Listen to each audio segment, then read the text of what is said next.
The Godfather is a 1972 drama directed by Francis Ford Coppola and written by Mario Puzo and Coppola. Vito Corleone, an aging crime boss, is gunned down by his rivals for his refusal to enter into the drug trade. He miraculously survives. His son, Michael, at first reluctantly enters his world to protect his father and his interests, but then finds that this life suits him. He plans to legitimize the business in his lifetime. In 1972, The Godfather became the most commercially successful film of all time, until it was unseated by Jaws in 1976. It won Best Picture that year. It became widely regarded as one of the greatest films of all time. The Godfather actually helped usher in a new style of cinematography. Before The Godfather, movies were overlit so they could be seen in drive-ins. Whether or not the shot would have looked better if it had been dark, the pragmatic choice had to be made in order for the films to be seen. The Godfather purposefully had darker, dimmer lighting. Because of this, studios actually had to make two sets of prints, a lighter one for drive-ins, and a darker one for indoor theaters. Cinematographer Gordon Willis said that it was based on evil. It was based on the soul of the picture. The brightness of the wedding outside is juxtaposed with the low lighting of the indoor scenes with Don Corleone, arranging to seek revenge on behalf of Bonacera. This is shot with overhead, soft lighting. In the beginning of the film, we see a close-up of the top-lit face of Bonacera. The first shot is a very slow zoom out that takes almost 3 minutes.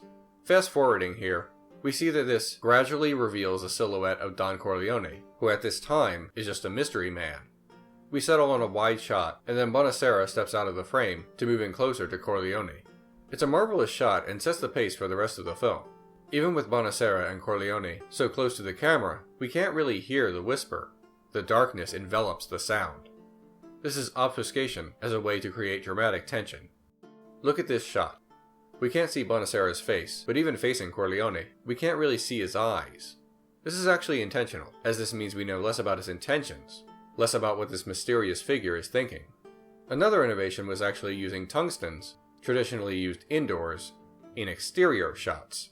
Willis deliberately wanted a natural-looking orange filter. Bear in mind this was long before the days of digital color correcting and computer-assisted filters. The Godfather is peppered with commentary on masculinity and gender roles. This comes in many forms. Don Corleone has a lot to say about masculinity and what a man's role is compared to that of women.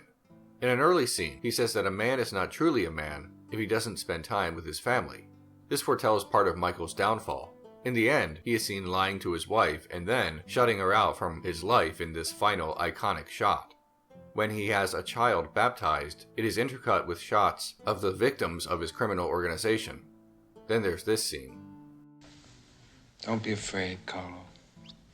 Come on, you think I make my sister a widow? Michael is speaking to Carlo, his brother-in-law.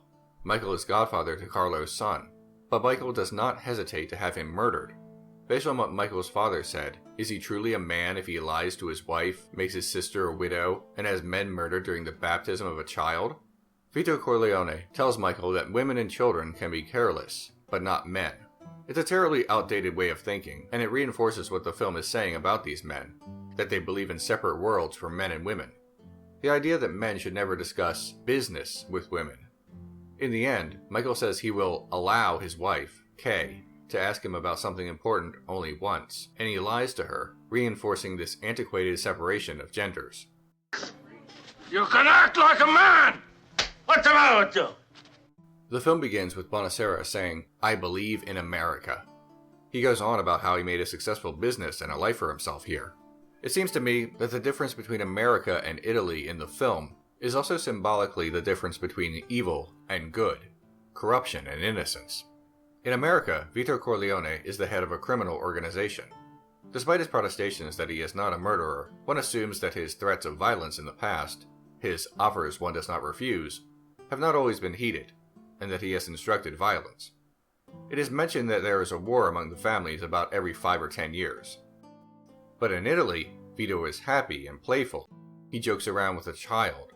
It's like Italy has restored his youth, his innocence, at least for a time. Similarly, Michael was a war hero outside of America, but when he returns, he becomes a murderer. Only when he leaves America again and lives in Italy does he find some measure of peace, at least for a while.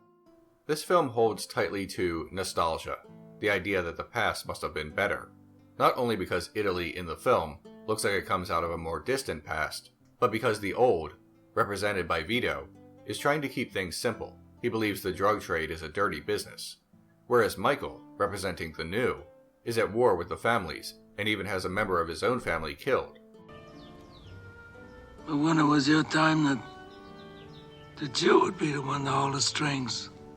Let's look at the morality of the film. In The Godfather, criminals commonly say that their actions should be construed as an act of business, but never personal. This rationalization allows them to commit murder and other atrocities while attempting to keep a clear conscience. Vito Corleone sends his adopted son and lawyer to arrange a business deal with a Hollywood producer. But when the offer is refused, Corleone has the producer's horse killed. Business is a series of transactions, an exchange of goods and services, not horse decapitation. This rationalization extends to Michael, who, in defending his criminal line of work, says that it is no dirtier than that of politicians. This is a poor argument that is akin to, well, lots of people are awful, so I can be awful too. It's a philosophy that, if taken to its logical extreme, would be a form of moral nihilism. This it's only business hypocrisy comes up again when the organized crime leaders meet and proclaim that expanding their drug trade would only affect racial minorities. They call them inhuman and without souls, believing themselves to be morally superior, in spite of the fact that they are murderers. The film is aware of this hypocrisy, highlighting it and not shying away from its implications. It's not personal, Sonny. It's strictly business. Religion pops up a lot in this film. Sonny wears a cross around his neck. Vito's tombstone has angels on it. And really all of the ceremonies are Christian. The baptism, the wedding, all of it. Yet for these supposed Christians, that's all it is. Ceremony. No meaning or belief. I can't imagine their priests would approve of what they do while wearing the symbols of their faith. To me, The Godfather has always been about the lies we tell ourselves. The way we rationalize our behavior. I'm a good Christian, so whatever I'm doing must be good too. My family loves me, and family is important, so if I do something in the name of my family, it must always be good. It's not personal, it's business.